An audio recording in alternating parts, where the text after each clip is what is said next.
Thanksgiving week, 2016. A driver slows down on a quiet stretch of Interstate 5. Something's on the shoulder of the road. It's a woman, bound, bruised, barely able to stand. She'd been missing for 22 days.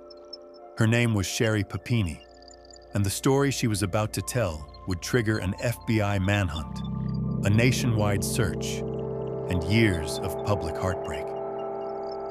Here's the strange part.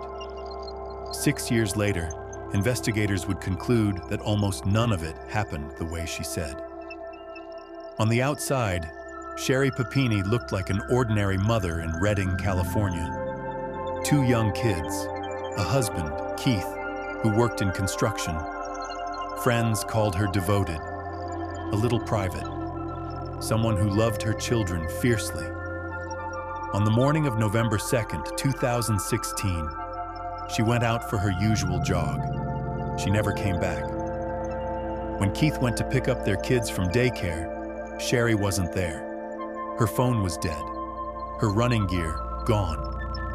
By that evening, he was on the phone with police. Search teams fanned out across Shasta County. Volunteers combed hillsides, back roads. A missing sign went up on the street she vanished from. Nobody knew what they were looking for. A wandering hiker? An accident? Or something far worse? 1 week in, the FBI joined the search. Investigators found her phone and earbuds discarded along her running route. No struggle, no witnesses, no trace of where she'd gone. Days turned into weeks. A GoFundMe raised almost $49,000. Vigils were held. Keith gave tearful interviews, begging for her safe return. Then, on Thanksgiving Day, 22 days after she vanished, she reappeared. A driver spotted her on the roadside in Yolo County, over 100 miles from home. Her wrists showed marks from restraints. Her hair had been hacked off, and on her shoulder, something investigators never expected to find. A brand, burned into her skin. Sherri told police 2 women forced her into an SUV at gunpoint. She said they spoke Spanish, that they chained her, abused her, eventually let her go. It was horrifying, and for years, almost everyone believed it. But sitting quietly in an evidence locker was a piece of clothing from the day she was found, waiting for DNA technology to catch up. For nearly 4 years, the case went cold. The FBI chased leads on 2 unidentified female suspects. Composite sketches, task forces, a family trying to move on. Then, in August 2020, a lab technician got a hit. The DNA on her clothing didn't match a stranger. It matched a man she already knew, an ex-boyfriend, from years before her marriage. And when investigators found him, his story didn't match hers at all. He said Sherri came to him voluntarily, that she told him she was escaping an abusive marriage, that she stayed with him, not for hours, for almost 3 weeks. He said that near the end, she told him she missed her kids, and that's when she asked him to drop her off, to stage the scene, to be found. Confronted with all of this, Sherri didn't break. She denied ever seeing him. She stuck to her story. The 2 women, the gun, the chains, the brand.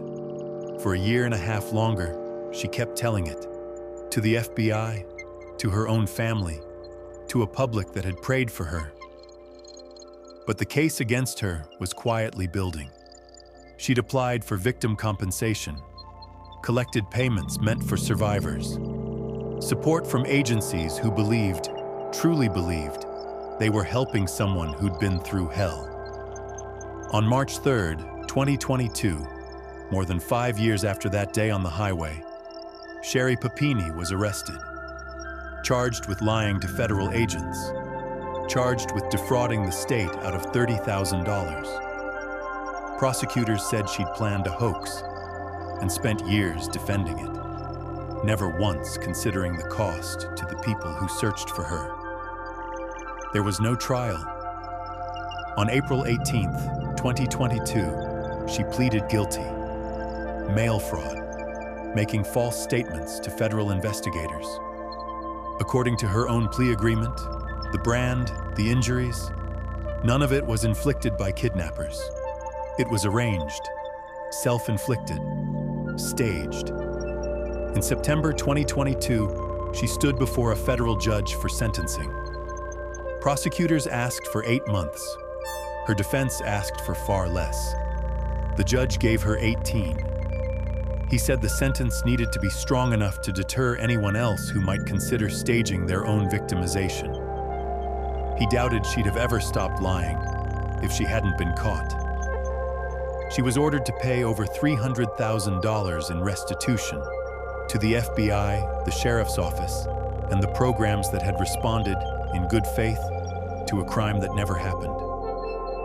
She apologized in court, in tears, surrounded by family. Keith wasn't standing beside her. He'd already filed for divorce, telling the court the ordeal had traumatized him and their children, and that he no longer believed his wife was acting rationally.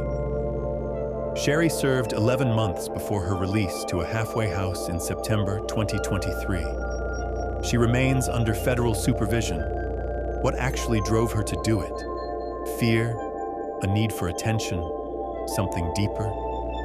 It was never fully explained in court. What is certain is this. For 22 days, an entire community grieved for a woman who was never in danger. Searchers walked hillsides looking for a killer who didn't exist. A family spent money they didn't have, chasing a truth that wasn't true.